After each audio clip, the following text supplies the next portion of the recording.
Hello everyone and welcome back to Weeman's Winter of Wrestling. I hope you had a good holiday. I know I did. I have eaten so much food that I don't want to eat for a week. And instead I'm going to be playing some games because I have nothing else better to do with my time.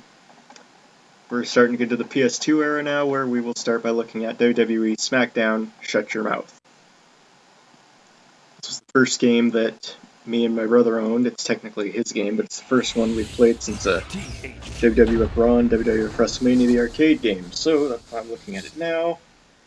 Made by THQ, the fourth game in the series made by THQ and Ukes. And honestly, one of my favorites. I think it's one of the best. A lot of people will say Here Comes the Pain is the best, but I don't believe that. Not to say Here Comes the Pain isn't a good game at all, but I'll get more into my opinions on that when I get to that game, which will be after this one.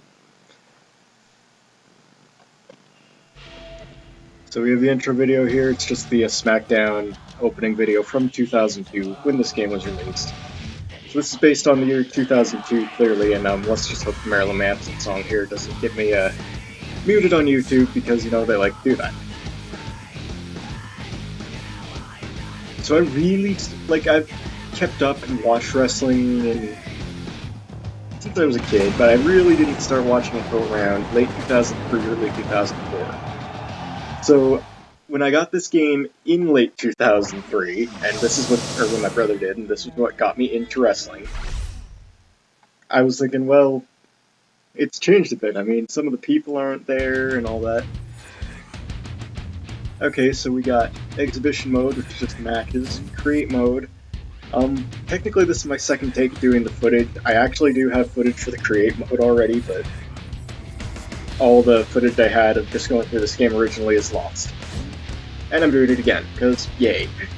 Season mode, which I will get into later, and options, which are self-explanatory. So let's get into exhibition, and let's see if I can keep this video from going on for an hour this time. So, pretty much all the matches from WWF Raw are back, just, you know, obviously enhanced. Single, tag.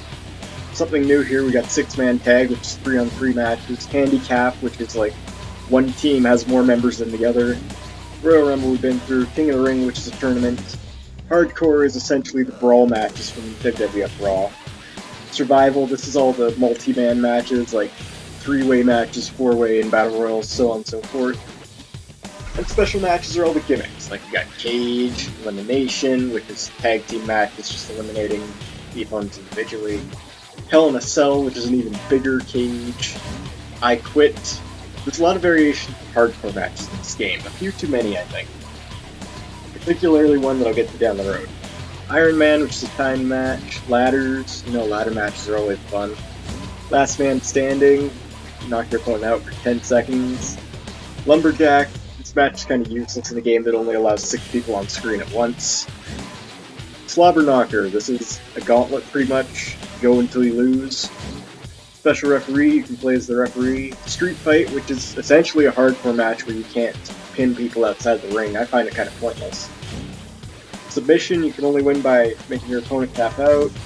Table, gotta put him through a table. DLC, which is a ladder match with tables and chairs added in, hence the name, tables, ladders, chairs. And 3 Stages of Hell, which is a 2 out of 3 series over 3 different matches. So those are the match types. Let's get into the roster here. And there's different stipulations when you click a match. Like, you can have a manager or not. Up to 6 players, but I've only got the 2 controller slots, no multi-tap right now. Let's go to the top of the roster. And I'm not going to go into as much detail as I did with WWF Raw, because that's why the video turned out to be an hour last time. It's like, I only want this to be 3 parts long. Not like 6. Okay, Al Snow, not much to talk about. His career was winding down at this time, and he was starting to get into a trainer position. Albert, he wasn't doing much right now. This was before he became A-Train. Then he left WWE, now he's back as a Tensai. So he's one of the few guys that are technically still around. Big Show is one of the guys who actually is still around, and like, he was with WWE from 1998 till now, still going, still wrestling.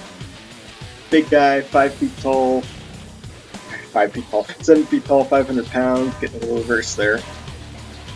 Definitely a big name. Big Valbowski, who most would know as Val Venus. For some reason, he was going by this name for like a few months before he got injured. He was with the WWE for a long time, but he eventually became a jobber to the Stars and he was gone. Billy, some people know as Billy Gunn, this was during his time as a Chuck Palumbo's gay lover, which just turned out to be a publicity stunt. Billy Kidman, a cruiserweight from WCW.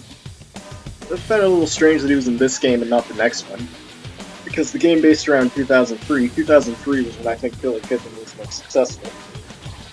I don't remember him doing much at all in 2002, but I wasn't really watching at the time. Booker T, another guy who was huge in WCW. It took him a while to get his footing in the WWE, though. He still works for WWE after he left for TNA in 2007, I think it was.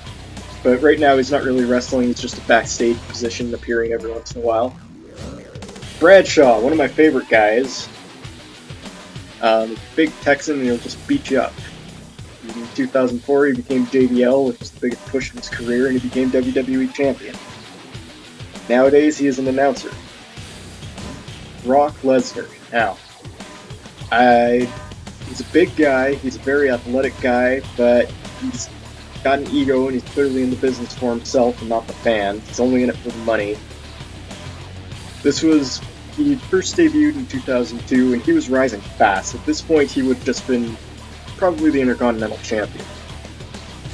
Bubba Ray Dudley, at the time, the famous tag team the Dudley Boys, which were Bubba Ray and Devon, were split up. Bubba Ray was still basically keeping his old gimmick though, he just didn't have Devon as a tag team partner. Oh boy. Okay, this is going to be a tough one. There's not a lot I can say about Chris Benoit without pissing at least someone off. It's probably better if I don't say anything at all, but I'm going to anyway.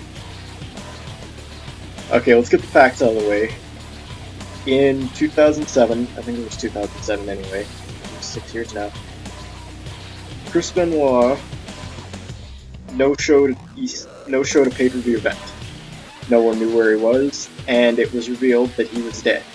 Not only was he dead, but his wife and son were as well.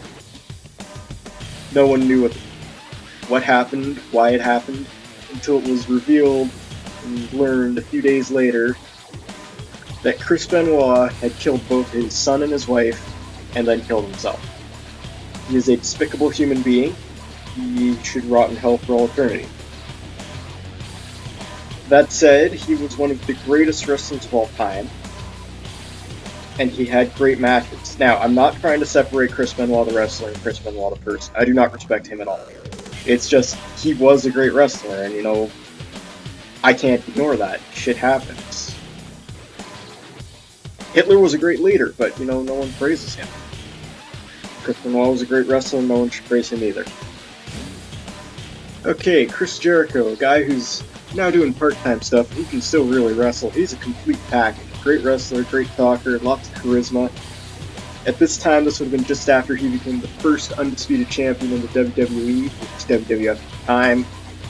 He had won both the WWF Championship and the WCW Championship after the WWF bought WCW. Christian! I'm just going to say this, he's inferior to Edge. Chuck Palumbo, like I said, he was in the gay lover publicity stunt with Billy. DDP, this was his only game for a long time until WWE 13, which was last year's wrestling game. Or technically 2 years ago, because hey, it's the new year, I'm recording this on January 2nd. DDP, big star in WCW, not so much in WWE. At this point, his career was winding down anyway, because, injuries were piling up, and he got into the wrestling business when he was older. Like, he was starting out when he was in his 30s, I think. Most guys are starting out when they're in their 20s. Devon, the other part of the Dudley Boys. While Bubba was still doing his own thing, Devon became a reverend, and it really didn't go anywhere. I never really liked Devon. I never really liked Bubba either, but Bubba's won me over recently. Anyway, Eddie Guerrero, late great Eddie Guerrero, he died in 2005 of a heart attack, I believe, which had something to do with some complications from past drug and steroid use. No, not surprising, given the business they're in, because in the 90s, I think I went into this in my WWF Raw video, but in the 90s, 80s, and early 2000s, drug use was rampant in wrestling. Everyone was getting filled up. Alcohol, I've gone through that already. But anyway, Eddie Guerrero, great performer, great wrestler. He would have been a mid-carder at the time, but in 2004, he did win the WWE Championship for a while. Edge, this guy is one of my favorites. And like I said, he's better than Christian. It's a shame that he had to retire when he did, but he did have his last match at WrestleMania. That's pretty great. Farouk, Bradshaw's old tag team partner, part of the APA, and I forgot to mention that he and Bradshaw were also split up at the time, but they weren't really doing anything. Bradshaw was in the hardcore division, and Farouk was just, I think he was feuding with Devon, actually. Goldust, this is another guy who is, well, he leaves and comes back to the WWE pretty often. But he's with them right now, and he's probably on the best run of his career, which is saying something, because this guy's over 40 years old. Kind of a bizarre gimmick. I never liked him when I was a kid, but I come to respect him now. Hardcore Holly, most people thought of him as a bully. He's really not. He just loves the business a lot. The only thing I would ever say I wouldn't. Okay, I'm not going to call him a bully, but there was a couple comments he's made about Matt Capitelli that I don't agree with. It's not that he beat him up. I mean, yeah, the Tough Enough kids, they were kids. They were little shits. I'm not gonna sugarcoat that. But there was one comment he made. Well, Matt Capitelli never made it big. Where is he now? Matt Capitelli never made it big because he had fucking brain cancer. You ignorant twat. I hated that comment. I mean, come on, if you have brain tumors and brain cancer, there's a reason you're not making it big in wrestling, because you can't. I mean, that was a completely insensitive and uncalled for comment. I do think Hardcore Holly's a bit of a prick, but I wouldn't call him a bully. Hollywood Hulk Hogan. Do I need to explain anything? If you know wrestling, you know this guy is the biggest star in wrestling history. At this point, he had just come back to the WWE with the NWO. Stand back! There's a hurricane coming through. Ivory. This was my first real foray into seeing women in games. I mean, yeah, Luna was in WWF Raw, but this game has a handful of women in it. Ivory I don't know much about. I remember her being in Right to Censor in 2001, but I think at this point her career was winding down. Jazz, I never really liked or knew much about either. She's black, she's big, and by big I mean size-wise. She was pretty muscular. Jeff Hardy, I used to be a huge fan of this guy. He's the younger brother of the Hardy Boys and a daredevil, always jumping off high objects, and you know, high flyers really got me into wrestling when I was young. And Jeff Hardy was the daredevil. He's definitely a spot monkey and not the biggest wrestler out there, but he was very entertaining to watch at times.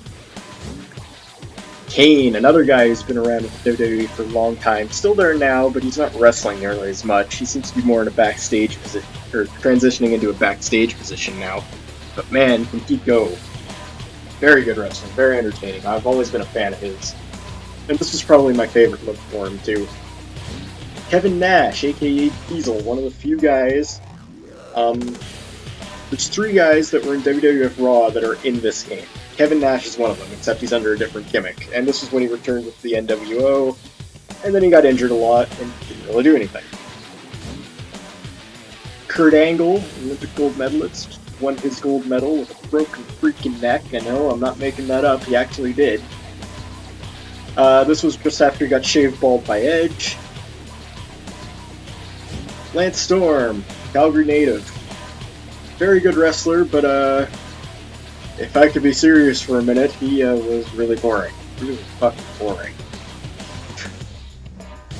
Lita, this was one of the biggest luchador divas out there, and easily the biggest one that the WWE ever had. She was Matt Hardy's boyfriend at the time, and usually accompanied the Hardys to the ring. I used to have such a crush on her. You know, I was 12 at the time when I got this game, and when I got into wrestling. She's still smoking hot now, though. She made an appearance just a couple of years ago, and wow, she looked great. Mark Henry, at this time, this was just before he got injured and was put out of action for like over a year, I think. I don't really know what he was doing at the time, though. He's the world's strongest man, though, and he is legitimately the world's strongest man. He has won competitions to name himself that. Very, very strong guy. He can do a lot of power. Matt Hardy, the better wrestler between the Hardy Boys, but not as much of a daredevil and not quite as much well known as Jeff. Maven, the first winner of Tough Enough. Don't know a lot about him. He never really got anywhere in the WWE. Most of the Tough Enough winners never got anywhere. The one who got the furthest was John Hennigan, who most would know as Johnny Nitro or John Morrison, depending on when you watched. Molly Holly, great women's wrestler, treated kind of badly in the WWE. This was Randy Orton's first game. He's still in the WWE right now. In fact, he's their champion right now. But at this time, he was just getting started. He was definitely a jobber type guy. Raven, coming from WCW and ECW, he was a hardcore mainstay. And honestly, he was a very good wrestler, very good storyteller. He knew how to tell a story in the ring. And I think that's one of the most important things in wrestling. Not your technical ability, not how many high-flying moves you can do, or how many, stuff like that. It's how good of a story you tell in the ring. And that's why certain guys like, take Sheamus, for example. He's not the best technical wrestler out there. He's a brawler. He's definitely a brawler, and I think he's the best brawler we've seen since the likes of Stone Cold Steve Austin. But he knows how to put on a good match. He knows how to tell a good story in the ring with his pacing, and knows when to do what moves and what spots at the right time. He's very fun to watch. I really enjoy Sheamus. Rhino. ECW guy. This guy's one of my dad's favorites. He wasn't a very tall guy, but he was stocky, he was big, he would beat you up. Ric Flair, another big wrestling star, usually hailed as one of the greatest of all time. At this point, he was the Raw general manager. Rico, just starting to make his debut. He was Billy and Chuck's consultant, I think, or fashion advisor or something like that. He was a very flamboyant guy. They hinted that he was gay. Hinted. Rikishi.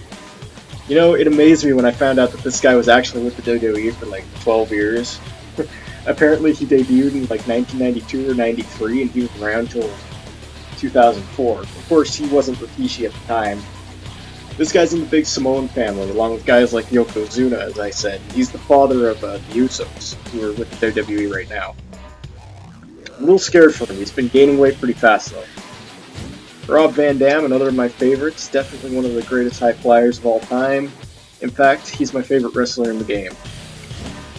The Rock, the third biggest star in wrestling history, second only to Hulk Hogan and Stone Cold Steve Austin. But he's easily the biggest mainstream name because he transitioned well in the movies. I mean, yeah, there was a period in the mid-2000s where his movies sucked, but he started good and he's definitely back on track now. Scotty 2 Hotty, a member of Too Cool. He's always popular, I always liked him. He just never really made it anywhere. He was Rikishi's tag team partner for a while. Shawn Michaels, I've said much about him already. At this point he had smartened up, and this was when he was just coming back to wrestling. Shawn Stasiak, this one was an oddity to me. This guy never did anything in the WWE. I mean, he was most known as being Meat. Like, literally, his name was Meat. At this point, his gimmick was he thought he was from a planet called Planet Stasiak, and he was crazy, and he's like a jobber. And not even a well-known jobber. I don't know how he got in this game. Run for the litter, Spike Dudley. This was my brother's favorite Dudley boy, and one of his favorite wrestlers to play as in this game, and we played it all the time. I always found him more entertaining than Bubba and Devon, for sure. Stacy Keibler. She was my favorite. Legs that went on for miles. Stephanie McMahon, the boss's daughter. Okay, Stone Cold Steve Austin, another guy that I shouldn't have talked a lot about. I'm definitely an Austin fan. Tajiri, at this point, he was probably one of the biggest named Japanese wrestlers in American history. Like, in Japan, he's definitely not the biggest, but in America, he's huge. Or he was, and now he's back in Japan and wrestling there. Taz from ECW, the Suplex Machine, great technician, great tough guy. He was transitioning into his announcing role at this point.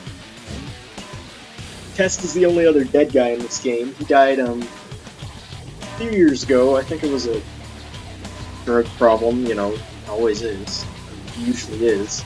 I always like Test, and I mean, people say, oh, you're only saying that because he's dead. No, I'm saying that because I'm Canadian. He's Canadian. I mean, Americans don't really care. I mean, oh yeah, that guy's American, but he's not from my state. And then in Canada, oh yeah, we like all these Canadian wrestlers. Don't have much to say about Tori. I mean, definitely an attractive woman, but I don't have much to say about her. I never followed her much or anything. I always liked Stacy and Lita better. Triple H. This was probably the peak of his career right here. Excuse me. He won the Undisputed Championship from Jericho. He made a huge return at the end of 2001 to win the 2002 Royal Rumble. He's definitely on top of his game. Trish Stratus, one of the greatest female wrestlers of all time, and also Canadian. The Undertaker. He's no longer the dead man, but the American badass, Big Evil. He dropped all the mortician stuff, and now he was a biker. Vince McMahon, the boss. Guy who owns WWE. The most hated heel in all of wrestling. William Regal from England. Blackpool, England, I believe. I can't quite remember all their hometowns. Definitely a great storyteller. I really hope he becomes an announcer. Like, he's announcing for NXT right now, but I hope he becomes a commentator for the WWE sometime. And X-Pac. Oh, I forgot about him. He was also in WWF Raw as the 1-2-3 Kid. And I forgot about X-Pac. Everyone hates X-Pac. So that's the roster. 60 guys. That's 5 times more than WWF Raw. Pretty big roster, I'd say. And there was only 2 guys cut. And those are Scott Hall, who was Razor Ramon. He got cut because of his drug problems and getting released. And apparently there's data for Shane McMahon on the game. I can't confirm that, but it's what I've heard. So, I think it's time for a match. Don't you?